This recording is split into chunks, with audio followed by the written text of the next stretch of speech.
Luis Castillo, concejal del vecinalismo. ¿Qué haces, Luis? Sebastián Carbone y Mariana Peruso, ¿cómo andás? ¿Qué tal? Buen día, ¿cómo están ustedes? Bien, bueno, ¿qué sensaciones tenés de lo de ayer?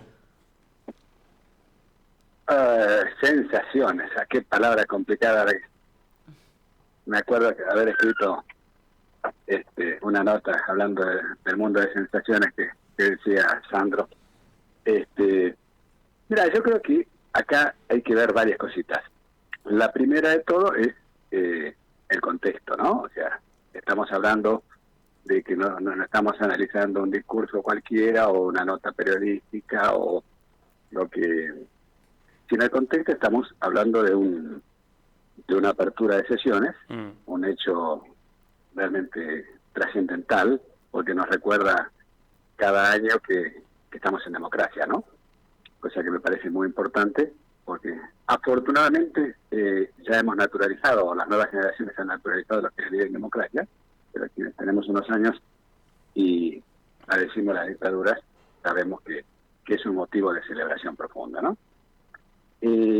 Una cosa que siempre me pregunto, no solamente cuando me tocó asistir estos 4 años como partícipe necesario, porque es la apertura de las sesiones del legislativo, sino también cuando uno escucha o ve las aperturas a nivel nacional o a nivel provincial. Y la primera pregunta que se me ocurre siempre es, ¿a quién le están hablando? Entonces, me parece que a partir de ahí uno puede hacer un análisis del discurso un poquito más claro. Entonces, ¿para quién es ese ¿Y a quién sentís ese que le mensaje? habló Piaggio ayer? Despacito. vamos por parte. Entonces, ya que querés puntualmente lo de anoche, yo creo que hubo, aparte él lo marcó, 2 momentos. Un momento para esto que él llamó un informe de gestión y otro momento donde fue una parte emotiva con agradecimiento y una despedida. Sí. Que si yo tuviera que elegir estando en ese lugar que haría, yo creo que el discurso o los discursos de apertura deberían tener esos 10 minutos o 15 minutos finales de la parte de ayer y obviarnos toda la hora, 2 horas o 3 horas, dependiendo de quién se considere, porque la verdad ahí uno empieza a preguntarse a quién le está hablando el presidente, el gobernador o el intendente. Sí. Sabemos que es muy poca la gente de la calle que prende a la radio o a la web para seguir con una apertura. El hecho de, me parece bien que uno haga un brevísimo análisis de gestión o recordar los hitos que considera más importantes del año que pasó o del año que se inicia, depende cómo se mire las cosas. Pero no me parece que sea el momento ni el lugar para hacer análisis con números, que en realidad, primero que nadie lo tiene en la cabeza, a nadie le importa, es aburrido. Y por otra parte, esa información eventualmente está al acceso nuestro como para analizarla después y poder contrastar, etcétera. Pero a la gente común me parece que no le suma, salvo por supuesto los inevitables aplaudidores seriales que a veces no falta que se pierde, no sabe que no era para aplaudir en ese momento, sino para callarse, pero bueno. Entonces, eso es lo que yo veo. Termina siendo lamentablemente muchas veces una cosa aburrida. Recién escuchaba cuando ustedes estaban hablando con Echandi, donde plantearon esto no es cierto, esto tampoco. No sé si en realidad suma algo que en este caso nuestro intendente diría ya estamos a 50 millones, no, eran 40.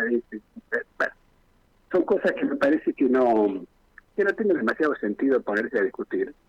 Y en definitiva, haciendo mía las palabras de Perón, la única verdad es la realidad. Cada uno sabe si lo que escuchó anoche es tan cierto como se dice o no, o parcialmente lo que fuera.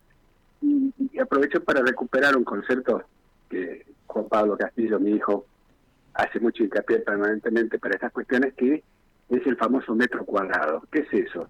En realidad es lo que me rodea a mí. Si yo vivo en un lugar donde hace 2 años o 5 años no tenía agua o placa o asfalto, hoy la tengo, para mí es el mejor gobierno del mundo.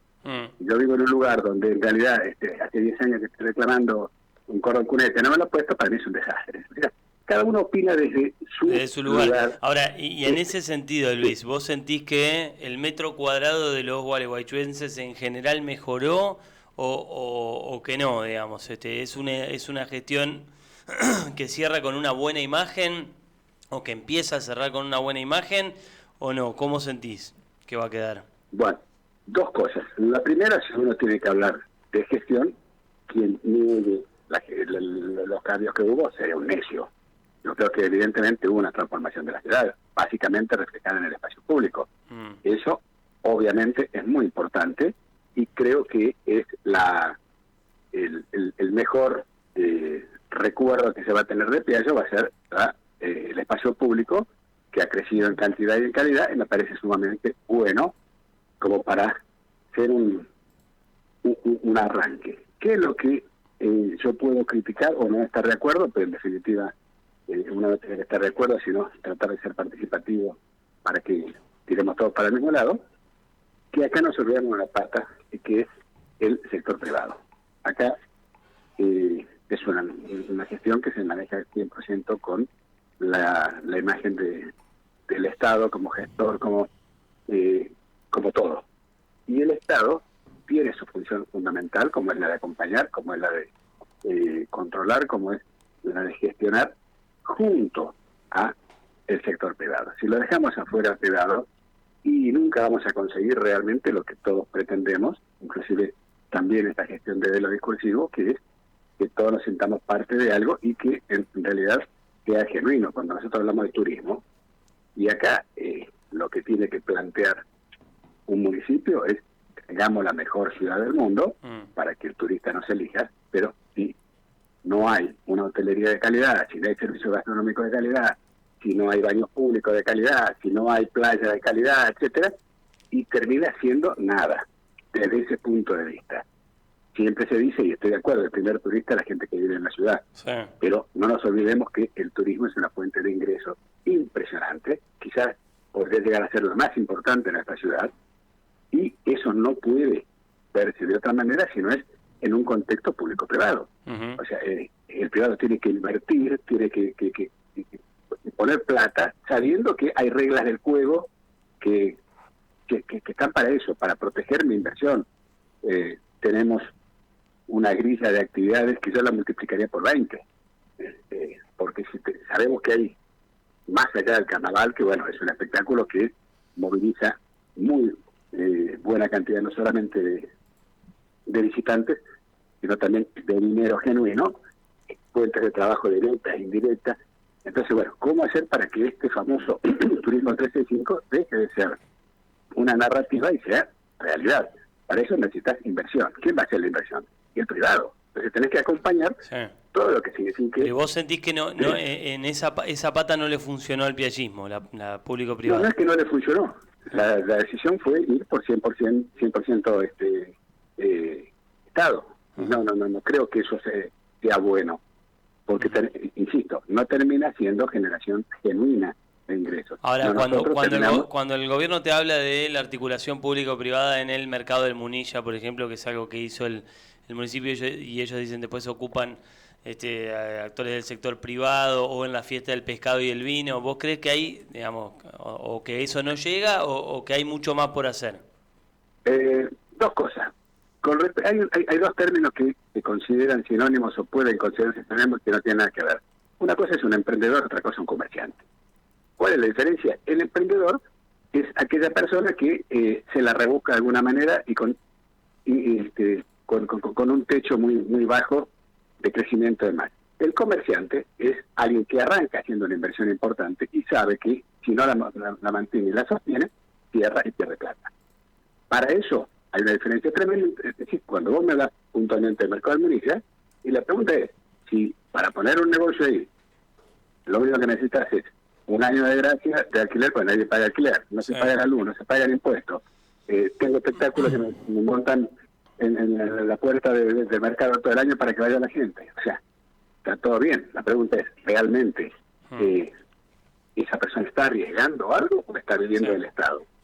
¿Cuántos empleados pagados en blanco y que generó el mercado, que registrados generó eso? Bueno, ese número no lo tengo, me encantaría tenerlo. Entonces, un emprendimiento como este está buenísimo siempre y cuando haya gente que esté dispuesta a arriesgar toda esta, a ponerla, a pagar los impuestos como corresponde, a tomar gente, a generar trabajo. ¿Me entiendes? Entonces, no el Estado benefactor.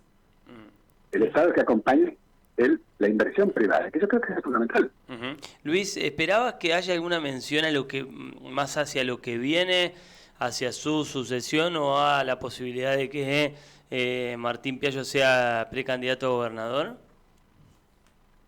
Mira, uno en realidad va especulando con todas las posibilidades discursivas que tiene alguien que ha cumplido 2 mandatos, y la sensación íntima que a mí me dejó, no digo ni buena ni mala, sino que es una sensación íntima, es que realmente se estaba despidiendo. No digo de la política, nadie se despide de la política para siempre, bueno, de menos una persona joven y que deja detrás de sí una buena gestión más allá de esto que estamos discutiendo, porque son cuestiones de decisiones personales. Este tema también lo hemos charlado cuando hablábamos del presupuesto, y yo lo que exijo del presupuesto es que sea transparente y claro. Después, la decisión de que si acá le pongo 20, acá 70 y acá 40%, esas son decisiones políticas que después la gente es la que va a decidir qué bueno que está le pongo el voto, o esto es una porquería, no le pongo el voto. Pero me parece que no corresponde que yo... Sí, vos decís, a vos no te llaman a co-gobernar, sino a garantizar de que eso sea transparente y se haga. Es que la primera función de las 3 más importantes que tiene el Consejo Deliberante es el control. O sea que sí o sí, o sea, acá a nadie pretende co-gobernar, me parece un disparate. No me parece que estaría bueno que me llame el intendente para preguntarme, ¿qué opinas de estas cosas? ¿No? Saco, es tu gestión, hacelo, para eso tenés 50 asesores. Pero después, quien juzga si eso es bueno, malo, oportuno o desacertado, es la comunidad, es la que va con el voto y te dice, qué bien, flaco, acá tenés mi voto, o qué desastre, quiero cambiar.